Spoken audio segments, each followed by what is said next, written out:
dedication and commitment of those who have been tasked with the privilege of serving, including those of us at the Ministry of Lands and Natural Resources. Our mandate is to ensure the sustainable management and utilization of Ghana's lands, forests, and wildlife resources, as well as the efficient management of our mineral resources for socio-economic development. Under the purview of the ministry are 10 agencies, including the Lands, Minerals, and Forestry Commissions, the Ghana Geological Survey Authority, the Ghana Boundary Commission, the Office of the Administrator of Two Lands, the Ghana Integrated Iron and Steel Development Corporation, GISDEC, the Ghana Integrated Aluminium Development Corporation, the Minerals Development Fund. The ministry actively collaborates with other ministries and private sector stakeholders, including traditional authorities, academic institutions, the media, civil society organizations, among others. Today, I'm privileged to highlight our achievements at the Ministry of Lands and Natural Resources year to date. I'll start with an update on the fight against illegal mining activities. The mining sector is a lifeline of millions of Ghanaians. As we all know, Ghana is blessed with an abundance of minerals: gold, diamonds, bauxite, iron, salt, and others.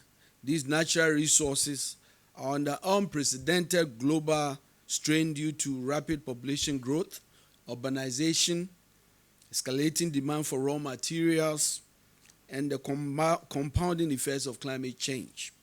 The government of His Excellency John Dramani Mahama recognizes that for Ghana to fully harness the benefit of its mineral wealth, the law must be strengthened to ensure equity, sustainability, and shared prosperity for all stakeholders, especially our communities which bear the direct brunt of mining activities. That is why we are undertaking a comprehensive legislative and policy review at the Minerals Commission. The Minerals and Mining Act at 703/2024, as amended, are under review with extensive stakeholder engagement and at about 85% completion stage. And I have to note that we've really embarked on a national stakeholder engagements across the country. Some significant changes that we are pursuing is: one, to drastically reduce the number of years that prospecting licenses are held for from perpetuity to a defined minimal period, reducing the upper limit for number of years for the grant of a mining lease from 30 years to an agreed period, obviously very reduced years.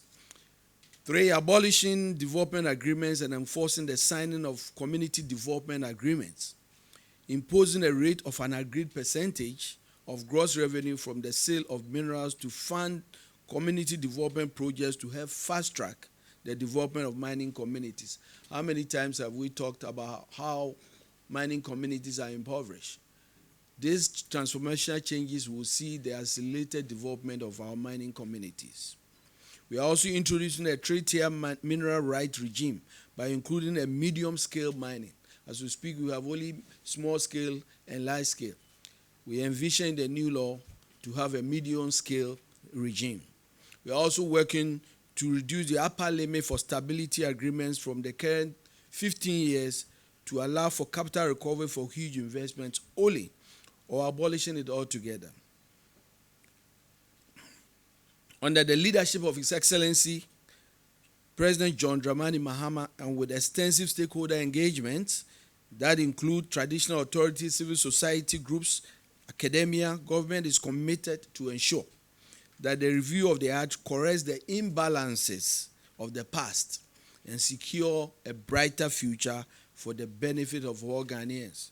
And that is why we are bent on making sure that we visit every region in the country to get the inputs of the people of Ghana. In the fight against Galamsey, it must be noted that 55 small-scale mining licenses issued during the transitional period were revoked at the beginning of the year.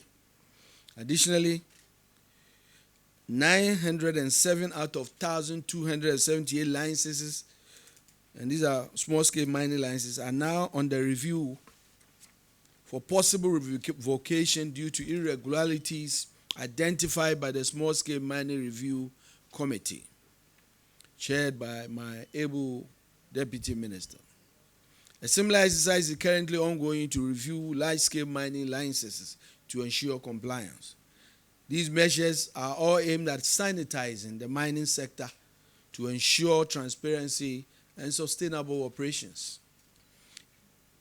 In collaboration with other agencies, including the Ghana Police Service, the Ghana Armed Forces, and the National Security Secretariat, and I must say that I've had a full cooperation of our various sector ministries, and I want to take the opportunity to thank them for their cooperation, including the Attorney General. 425 excavators and other machinery have been seized. We have also made 1,345 arrests nationwide since we started, and prosecutions are steadily progressing. I believe that the Attorney General will speak to these prosecutions and give us an update when he takes his turn. I'll specifically give you some numbers and to show you the specifics. And this is related to just the Forestry Commission and the forest reserves.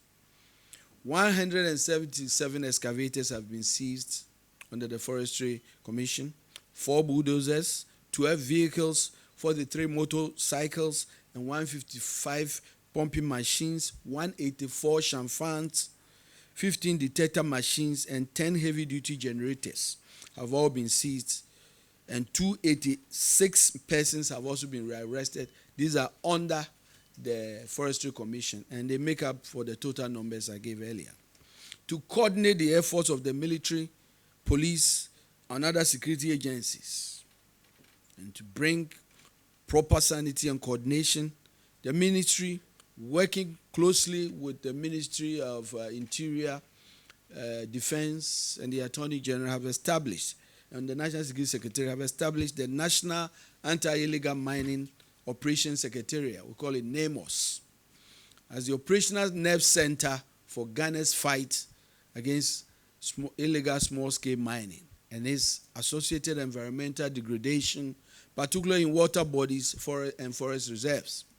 It embodies Ghana's coordinated response to the scourge of illegal mining, integrating security, environmental, and legal responses into a unified operational strategy. I'm also very excited to note that in collaboration with the Ministry of Transport and the Ministry of Finance under the GRA Customs Division and the Ports and Harbors Authority, we have initiated a proactive tracking of all imports of excavators and earth-moving equipment from the point of entry. So far, 1,200 excavators have been impounded, pending validations before clearance at the port. We are also developing a centralized digital platform named the Ghana Mine Repository and Tracking Software that has been deployed at the Minerals Commission and is at an advanced stage to support this initiative. The platform will serve as the single point of integration for all agencies, including Customs, DVLA, the Ministry of Transport, the Minerals Commission, National Security, and the NAMOS,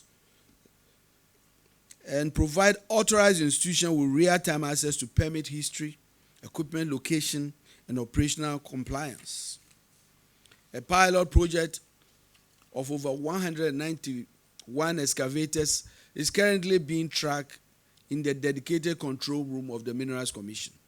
And this is very, very innovative. This is very, very new. As you know, we are now able to track the excavators before they even set off to come to Ghana.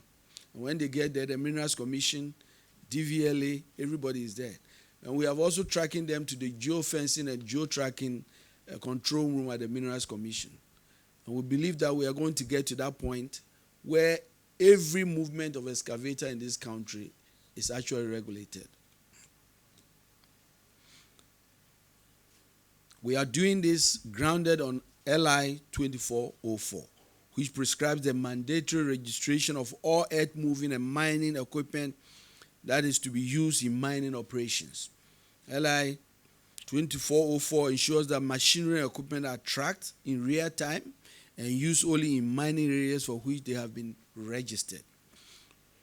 To address the challenge of water pollution by illegal mining activities, the Blue Water Initiative was launched within the first 120 days in line with the government's manifesto promise. So far, over 450 personnel have been trained and deployed. I'm also happy to announce that the second batch of 530 blue water guards will be graduating just this Friday, 25th of July. The target is to train 2,000 blue water guards personnel by the end of the year. The deployment strategy for the blue water guards is non-confrontational. They act as intelligence officers and also engage with local community to raise awareness about the importance of environmental conservation and the negative impacts of illegal mining. I think already it is very clear that we are seeing the very positive impact of the presence of these blue water guards in our watering areas. The second phase of the Blue Water Initiative will focus on dechemicalizing the water bodies to restore them to their pristine conditions. Feasibility studies are steadily underway. The Minerals Commission, in consultation with the Chamber of Mines, has also completed its annual review of the 5th edition of the procurement list in compliance with Regulation LI 2431. That's Regulation 7.3. And I'm talking about local content and local participation. This is to enhance the local content regulation to increase Ghanaian participation and in-country value. We want to make sure that we get to the place after all these years of mining. We believe that Ghanaians have basically moved from the end of the bus and now they are in the driving seat. We must empower them to be really, not only in large-scale mining, but they must really be in the forefront of the mining industry in all aspects, including the local content, including purchases, including procurement. And we believe that's the way we empower the people of Ghana. And the president is very, very, very serious about this effort. In line with the government's vision to create sustainable jobs through responsible corporate mining, Cabinet has approved the implementation and transition of the community mining scheme and the NALEP, the National Alternative Employment and Livelihood Program, into what we call the COPSDEP, Responsible Cooperative Mining and Skills Development Program. This new program will act as Ghana's flagship initiative to reform artisanal and small-scale mining by combining lessons from what we've learned in the past, the community mining scheme and NALEP, through community ownership for sustainable and responsible mining in a structured and regulated manner. I think I said this before. The reason why this is important is that ultimately when we say that we are negotiating with large-scale mining companies to identify locations for community mining and ownership, we must indeed make sure that the community owns those mining. And also making sure that we are empowering them in training and giving them the right tools to make sure they mine responsibly and sustainably. And that's exactly what the COMSDEC is intended to do. The program has successfully trained and supported 127 young people with startup kits for apprenticeship and skills development programs in partnership with Anglo, Ashanti, and GIZ. At its core, the program will foster the creation of locally owned mining cooperatives, providing members with professional training, legal concessions, and access to share processing for facilities equipped with modern recovery technologies and water treatment systems. And I'll move to the Forestry Commission. One of the greatest challenges at the forestry subsector is deforestation and forest degradation, largely due to illegal mining, illegal logging, wildfires, and unsustainable agricultural practices. Within the forest reserves alone, over 5,500 hectares. And I think I keep repeating this. That is equivalent to 7,500 football fields that has been degraded. But I'm happy to announce that in collaboration with law enforcement agencies, the Forestry Commission has successfully repossessed all 9 red zone forest reserves previously occupied by armed gangs. At the beginning of my service as a minister, I informed the people of Ghana the crisis we face. But I'm happy to tell you today that today we have repossessed all these forests. It doesn't mean we are completely out of the woods, but what it means that the forestry guards are able to enter in and out, and when they need reinforcement, they are supported. Additionally, 279 trucks conveying illegal lumber were intercepted, fined, and the illegal wood confiscated and auctioned. As government strategy to promote legal timber trade, Ghana entered into the voluntary partnership agreement with the EU, aimed at ensuring only legal timber from sustainable managed forests are exported to the EU market. Subsequently, Ghana is expected to issue what we call the Forest Law Enforcement Governance and Trade License, FLET, to accompany all wood exports to the EU market. Ghana is at the final stage of completing the process for issuance of this FLET license. And the key outstanding requirement is the ratification of these TUCs. And I must inform you that we are currently trying to get that done in Parliament. And the effective date of the FLET licenses coming live will be on the 8th of October 2025. I move to a very important initiative that really is on the heart of His Excellency President John Mahama. And that is what we call the Major Reforestation Initiative, the Tree for Life initiative. This was launched by His Excellency President John Mahama at Nkawie in the Ashanti region in March this year. On June 5th, the President again led the nation to commence the tree planting exercise, emphasizing the government's commitment to planting 30 million trees. As of mid-July 2025, a total of 7.8 million seedlings have been distributed and planted, out of which 2.3 million were planted by the private sector. The planting campaign is ongoing, with a target expected to be met at the end of the rainy season. And let me note that we just started the planting June and July, and that's really why you see this number. I believe that with the diligence and hard work led by the Forestry Commission team, we will meet the target by October this year. To promote ecotourism, the Commission has received proposals from strategic partners to invest in 5 potential sites: Dija National Park, Shire Hills Resource Reserve, Kalakpa Resource Reserve, Sakumono Ramsar Site, and the Muni Pumazi Ramsar Site. The proposals are being reviewed for PPP, public-private partners, to develop these areas for tourism and local economic growth. One critical area of importance, and I'm moving to the Ghana Geological Survey Authority, is geological investigations, which sits with the Ghana Geological Survey Authority. The authority supports small-scale miners with data on mineralized areas to assist with proper and regulated mining activities. And we intend to retool the authority to delve into this mandate. The reason why the geological survey is important is that we ask the question all the time, why are people mining everywhere? Because they don't know where the gold is. If only we can identify mineralized areas, then we can really organize people better in mineralized areas, and so that we don't destroy our lands, our water bodies. And that is why we are strongly focused on retooling the Ghana Geological Survey to identify these mineralized areas.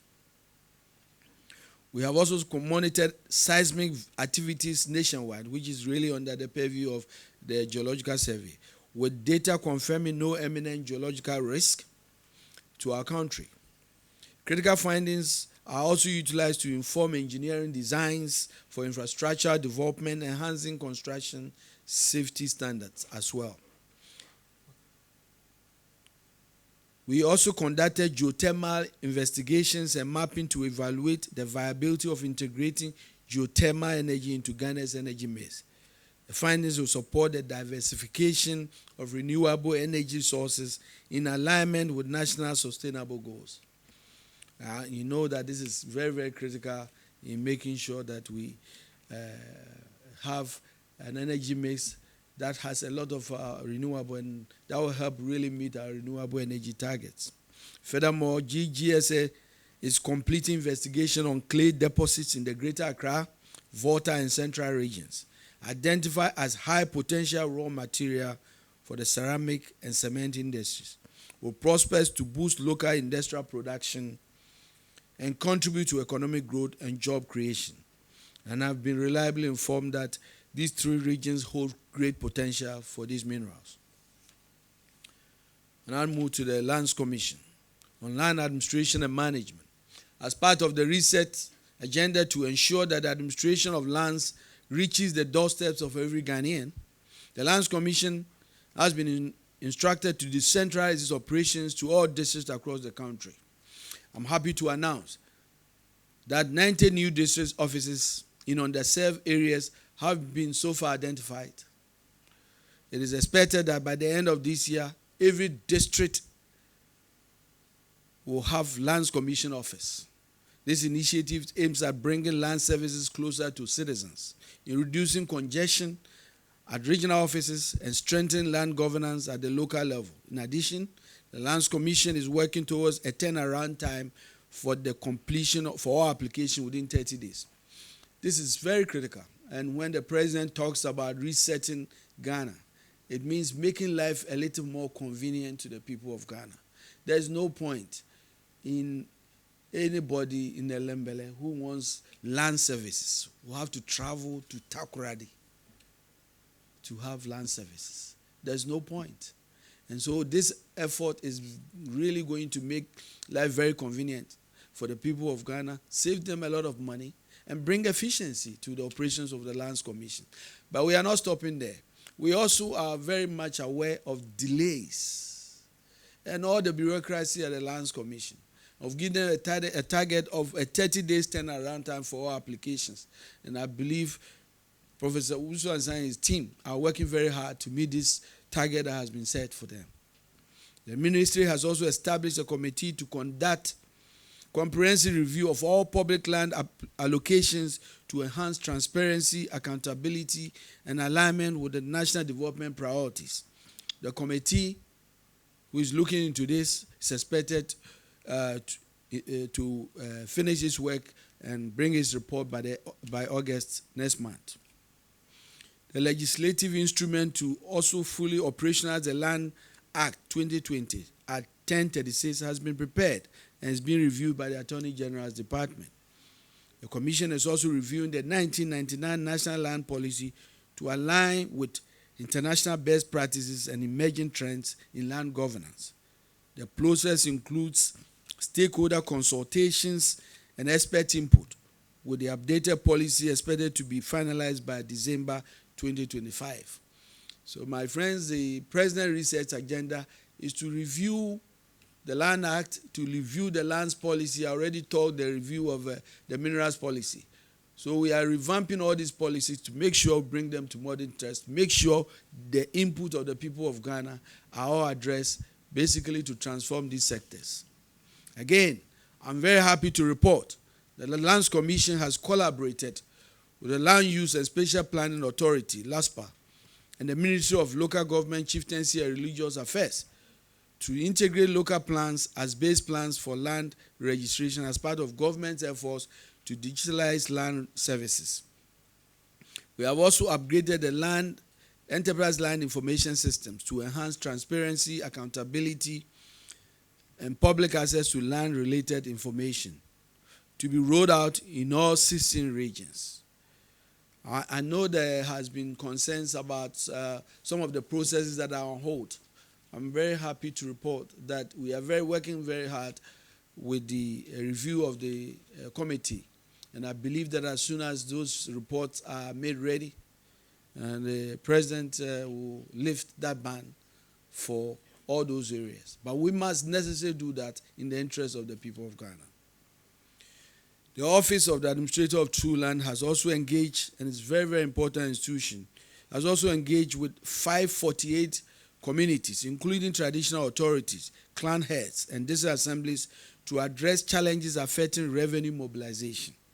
As of June 2025, the agency had mobilized and disbursed 63.8 million Ghana cedis to these traditional authorities and clan heads and district assemblies. These funds have been disbursed to all regions except the Volta and Upper West regions, which are not stool land areas. Additionally, the office has recorded approximately 1,000 land rights to facilitate the demarcation and establishment of customary land secretariats nationwide. You know, the new Land Act requires the establishment of land secretariat for all these two lands to make sure that they can manage these two lands better and basically reduce chieftaincy disputes. And I think that this effort is also very critical. We now move to the Ghana Boundary Commission, which is another critical institution under the sector. The Commission has conducted preliminary orthophoto mapping to complete the first phase of a 150-kilometer joint boundary reaffirmation exercise in the western region of Ghana-Côte d'Ivoire border. The exercise was undertaken in a bid to strengthen border security and management, with a similar exercise with our Togolese neighbors over a 350-kilometer stretch to combat smuggling, irregular migration, and cross-border threats. On maritime boundary inspections, we have completed 4 joint maritime inspections with Côte d'Ivoire, confirming full compliance with established boundaries. I think this is very critical. If you recall, we had challenges with Côte d'Ivoire with our maritime boundary. And I think we have made a decision as a country to make sure that we take the step proactively to forestall such threats in the future. And that's why these engagements are very critical. We have also generated accurate geospatial data to support future boundary marker construction and bilateral cooperation. Also, in order to address transnational organized crime and promote sustainable livelihoods in border communities through skills training and sensitization initiatives, the Ghana Boundary Commission implemented phase 2 of the mitigation of destabilizing effects of transnational organized crime project, reaching 4,600 residents in 20 border communities in Upper West and Savannah regions. And I move to the Mineral Development Fund, with several strategic initiatives to foster sustainable development and create alternative economic opportunities in mining communities. Under the auspices of the ministry, the MDF is conducting a comprehensive feasibility study for poultry feed production to complement the government's Nkoko and Kitinkiti project. And this is a very serious project, to think about it. And that is why this initiative is a very welcome one. This initiative will provide viable alternatives to imported feed products, create employment opportunity for the youth, and support national food security objectives and advance import substitution strategies. We now move to GIADEC, the Ghana Integrated Iron. This is GISDEC, the Ghana Integrated Iron and Steel Development Corporation. This is one institution that holds key potential for our country, which seeks to bring order to the scrap metal industry. To this end, a scrap metal policy has been developed to regulate the industry. I think a lot of us agree that the scrap regulation is long overdue, and we must regulate it. The corporation has successfully issued 3 licenses covering an area of 397.5 kilometers square for the Shini Iron Ore Project. Additionally, Jamurumi and Bodada Block 2 and the Pudo Iron Ore Block have all yielded high-grade iron ore in exploration resource. And that's why I say that GISDEC holds a great potential for our country. These blocks are now ready for exploitation, pending investor interest. Move to GIADEC now. At the heart of Ghana Integrated Aluminium Development Corporation's vision is a commitment to unlock the full potential of Ghana's bauxite reserves. And I'm very happy that CEO Chumasi and the team are focusing on this area while ensuring long-term value addition creation for the country. In line with this vision and in support of government's resetting Ghana agenda, we develop a new strategic path and policy objective to guide GIADEC towards becoming a financially sustainable and commercially independent state institution. GIADEC secured 6 bauxite mining leases in June 2025, pending parliamentary ratification. This aims to strengthen Ghana's control over its bauxite resources and accelerate extraction to 2 million metric cubic tons per annum. We are exploring strategic partnerships in new bauxite mine development, including a 250-kilometer railway infrastructure for bauxite transport, expansion of the Takoradi port, and improved development of VACO.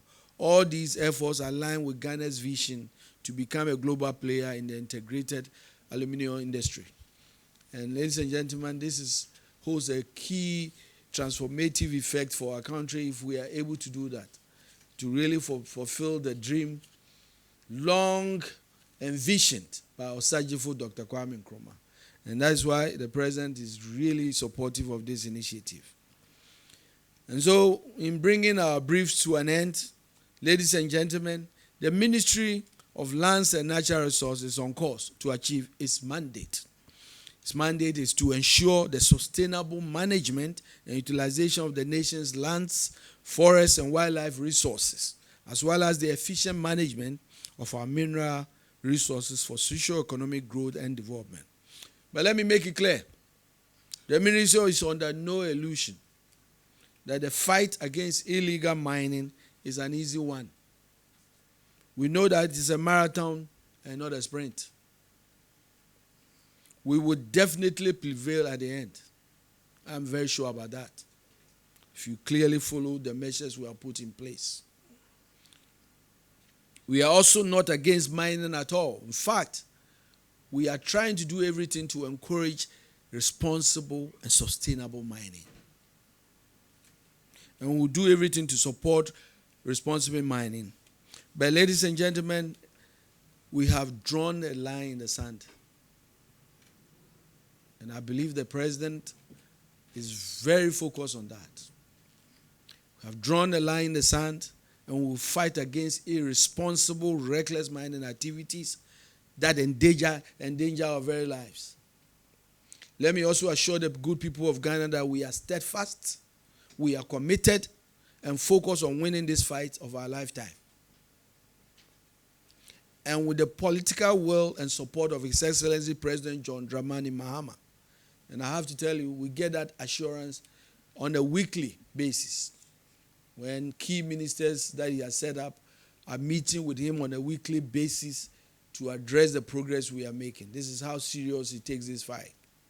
We will ensure that our water bodies are turned blue, that our forests are turned green, and our environment is restored and preserved for posterity. I therefore call on all well-meaning Ghanaians and other partners to join us in this fight to save the soul of our country. I thank you, and may God bless our homeland, Ghana.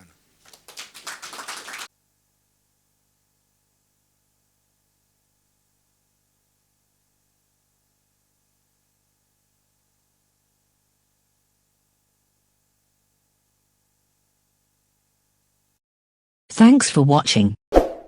Please like, subscribe, and click on the bell for more updates.